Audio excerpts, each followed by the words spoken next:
Hello friends, मैं doctor Snigdha. Welcome to our channel. Everybody wants to be smart and active forever. हर व्यक्ति ताउम्र active और smart दिखना चाहता है। इसके लिए वह शुरू से ही अपने मसल, स्किन और अपने कपड़ों पर बहुत ध्यान देता है। लेकिन हमारे स्किन और मसल जिस चीज़ पे डिपेंड करते हैं उस पर हमारी ध्यान बहुत कम जाती है। वो है हमारा स्केलेटल सिस्टम, यानी बोन। बोन हेल्थ जो होता है वह एक उम्र के बाद कमज़ोर होने लगता है। बचपन और युवावस्था में तो यह ठीक रहता है। बच्चे सारे दिन गिरते रहते हैं फिर भी उन्हें कोई प्रॉब्लम नहीं होती। युवावस्था में अगर कोई एक्सीडेंट होता है तो वह जल्दी ही ठीक हो जाता है। लेकिन 40 के पास पहुँचते पहुँचते हमारे पैरों में दर्द, घुटनों में दर्द, कमर में दर्द, स्पॉन्डिलोलाइटिस और स्पाइन में प्रॉब्लम शुरू हो जाती है। ये सारे प्रॉब्लम, हेल्थ प्रॉब्लम जो है वो हड्डियों से रिलेटेड प्रॉब्लम है। हड्डियों की प्रॉब्लम क्यों होती है जबकि हमारी जन्म से हड्डियाँ काफ़ी मजबूत होती हैं? ये कैसे ठीक रखा जाए, किन चीज़ों को खाने में शामिल किया जाए, किन एक्टिविटी को किया जाए और किन चीज़ों को अवॉइड किया जाए, आज के वीडियो में हम यही देखते हैं। किसी भी सिस्टम को ठीक करने के लिए जो दो मुख्य आधार होते हैं, पहला है न्यूट्रिशन, दूसरा है एक्टिविटी। पहले हम न्यूट्रिशन देखते हैं। हड्डियों के हेल्थ के लिए जो न्यूट्रिशन चाहिए, जो न्यूट्रिएंट्स चाहिए, उनमें जो मिनरल्स हैं उनमें कैल्शियम है और मैग्नीशियम है। जो विटामिन चाहिए वो है विटामिन सी, विटामिन डी और विटामिन के। इसके अतिरिक्त प्रोटीन काफ़ी इम्पॉर्टेंट है। पहले मैं मिनरल्स की बात करती हूँ। मैग्नीशियम एक ऐसा मिनरल है जो बोन डेंसिटी को बढ़ाता है। इसे अगर हम नट्स और सीड्स लेते हैं तो उसकी पूर्ति हमें हो जाती है। नट्स में हम बादाम है, अखरोट है, पिस्ता है, काजू है, मूंगफली है, इसे शामिल कर सकते हैं।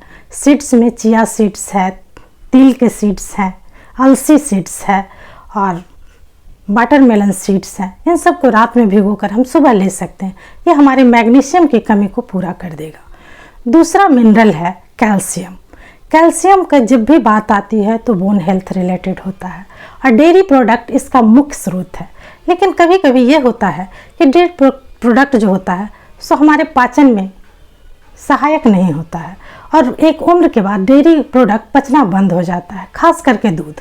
ऐसे में दूध से बनी चीज़ें जैसे पनीर है, दही है, ये सब लेनी चाहिए। ये सब लेने से हमारा कैल्शियम का जो ज़रूरत है बोन को वो पूरा हो जाएगा। इसके अतिरिक्त हरी सब्जियों में पालक और भिंडी को ज़रूर शामिल करें।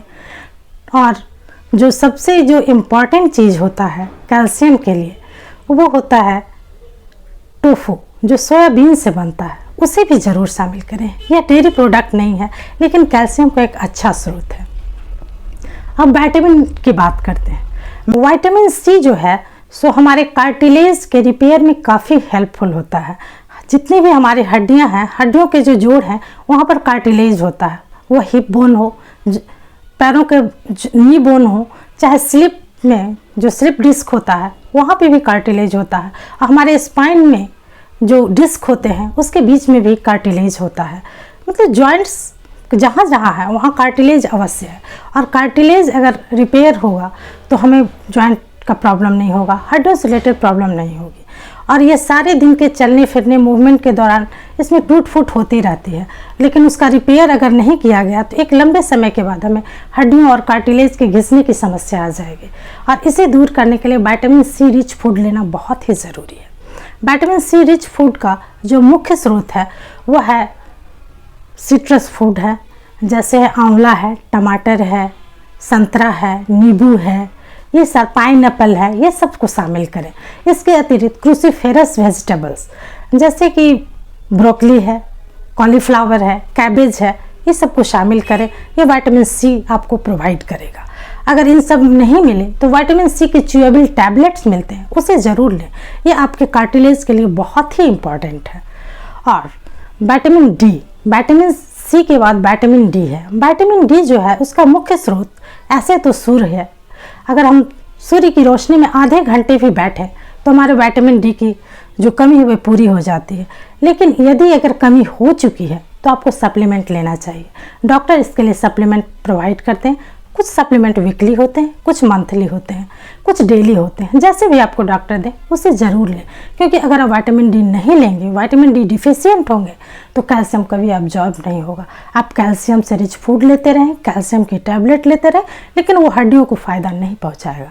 इसलिए विटामिन डी का भी ज़रूर ख्याल रखें। विटामिन डी एग के योक में भी मिलता है।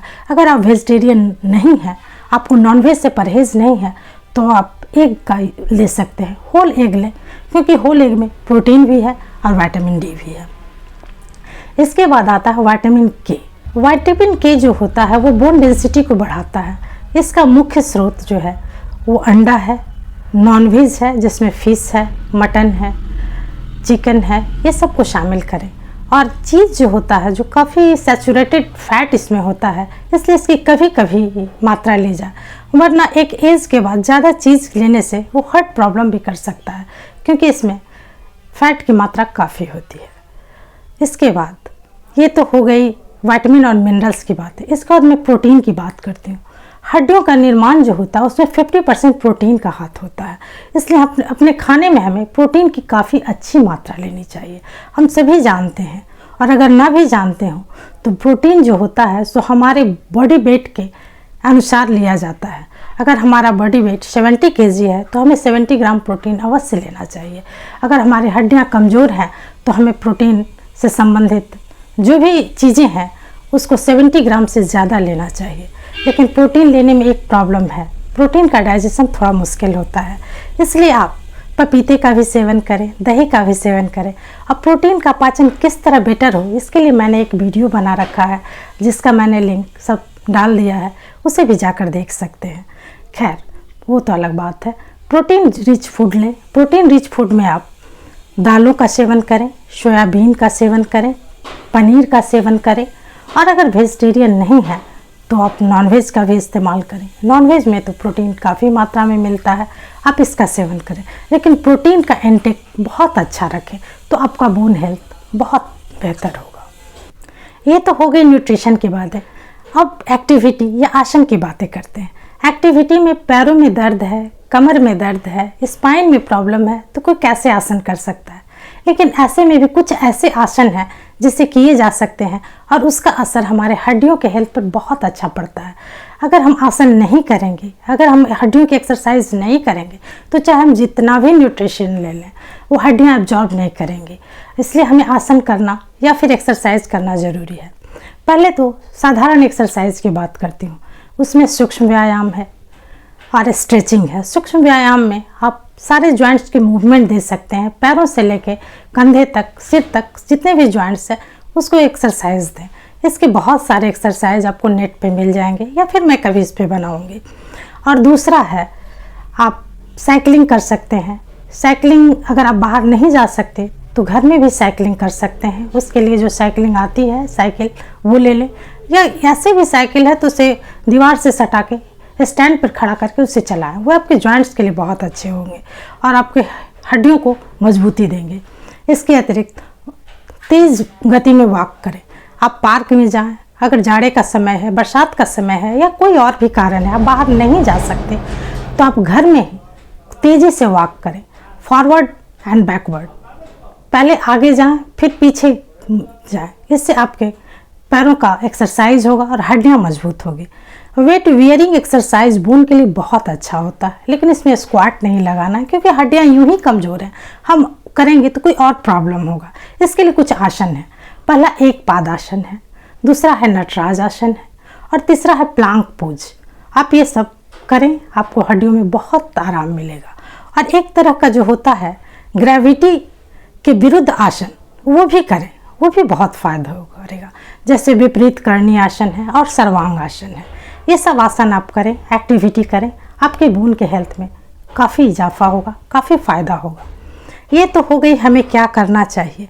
अब कुछ ऐसी भी बातें हेल्थ में होती जो नहीं करनी चाहिए, जिसे प्रिकॉशन कहा जाता है, जिसे परहेज़ कहा जाता है। तो हमें कुछ बातों का परहेज़ भी रखना चाहिए। जैसे हमें अपने न्यूट्रिएंट में कभी भी अल्कोहल, कैफीन या अधिक सोडियम का इंटेक नहीं करना चाहिए। अल्कोहल तो यूँ भी ख़राब है, लेकिन बोन के हेल्थ के लिए वो बहुत ही ख़राब है। अगर हम अल्कोहल का सेवन करते हैं तो वो विटामिन और मिनरल को एब्जॉर्ब होने में मदद नहीं करता है। ये तो हुई कि हम क्या इंटेक करें और किन एक्टिविटी को अपने जीवन में शामिल करें। इसके अतिरिक्त कुछ परहेज होते हैं, कुछ प्रिकॉशन होते हैं जिसके द्वारा हम अपने हेल्थ को बेटर बनाते हैं। तो बोन हेल्थ के लिए जो प्रिकॉशन है उसमें पहला है अल्कोहल, दूसरा है कैफीन और तीसरा है एक्सेस सॉल्ट का इंटेक। अल्कोहल हमारी हड्डियों के लिए बहुत ही बुरा होता है, क्योंकि जो भी विटामिन और मिनरल हम अपने खाने के द्वारा लेते हैं वो हमें एब्जॉर्ब नहीं होने देता है, और जब हम गिरते हैं तो हमारी हड्डियां बहुत जल्दी फ्रैक्चर हो जाती है। इसलिए अगर आप अल्कोहल लेते हैं तो उसे अवॉइड करें या उसकी मात्रा बहुत ही लिमिट कर दें। दूसरा है कैफ़ीन। अगर हम ज़्यादा कैफ़ीन इंटेक करेंगे चाय, कॉफ़ी या सॉफ्ट ड्रिंक के रूप में, तो वो मिनरल को एब्जॉर्ब नहीं होने देगा, हमारे कैल्शियम को एब्जॉर्ब नहीं होने देगा। इस वजह से हम जो कैल्शियम लेंगे वो हमारे शरीर को, हमारे बोन को फ़ायदा नहीं पहुंचाएगा। और तीसरा है एक्सेस जो होता है नमक, उसका इंटेक। अगर एक्सेस नमक हम लेंगे, चाहे वो उस खाने में लें या अचार के रूप में लें या सॉस के रूप में लें, कुछ ऐसे होते हैं जो हमें पता नहीं चलते कि इसमें हम ज़्यादा नमक ले रहे हैं, लेकिन वो नमक होते हैं। जैसे पैकेज्ड फूड होते हैं, जैसे आपको चिप्स हैं, कुरकुरे हैं, बच्चों के साथ हम खा लेते हैं, चाहे खाने के साथ हम ऊपर से नमक लेते हैं, अचार लेते हैं, इसमें बहुत ज़्यादा सॉल्ट चला जाता है। अगर हम ज़्यादा सॉल्ट को शामिल कर लेंगे अपने खाने में तो हमारे शरीर में वाटर रिटेंशन को बढ़ा देगा। वाटर रिटेंशन हमारे जॉइंट्स के पास भी होगा और वो हमें जॉइंट प्रॉब्लम करेगा। इसलिए जो सोडियम है उसे की मात्रा को लिमिट करें, और अगर हम ज़्यादा ले लिए हैं तो पोटेशियम की मात्रा को बढ़ा दें। पोटेशियम हमारे आलू में, शकरकंदी में ज़्यादा पाया जाता है, तो इसे हम ज़्यादा की मात्रा में ले लें उस दौरान तो हमारा ठीक हो। ऐसे केला में भी पोटेशियम अच्छी मात्रा में पाया जाता है, लेकिन जॉइंट पेन अगर है तो केला बिल्कुल ना खाएं। आयुर्वेद का केला और दही को बिल्कुल बंद करने को कहता है, और जितनी भी ठंडी तासीर की चीज़ें हैं अगर जॉइंट पेन है तो ना लें। ऐसे वून हेल्थ के लिए पोटेशियम बेटर होता है। पोटेशियम का इंटेक अगर ज़्यादा होता है तो मिनिमाइज हो जाता है। इस तरह से अगर हम अपने खाने में न्यूट्रिशन का ध्यान रखेंगे, एक्सरसाइज करेंगे और कुछ चीज़ों को अवॉइड करेंगे, जैसे अल्कोहल है, कैफ़ीन है, सोडियम है, ये सब को अवॉइड करेंगे, तो कोई कारण नहीं है कि हम हमेशा स्वस्थ रहेंगे, स्मार्ट लगेंगे और एक्टिव रहेंगे, क्योंकि हमारा जो आधार है, बोन है, स्केलेटल सिस्टम है, वो बेटर लगेगा और हम हमेशा यंग रहेंगे, क्योंकि एक्टिव रहेंगे हम, और एक्टिव इंसान ही यंग दिखता है। अगर हम हमेशा एक्टिव रहेंगे तो हड्डियाँ बेटर होंगी। धन्यवाद।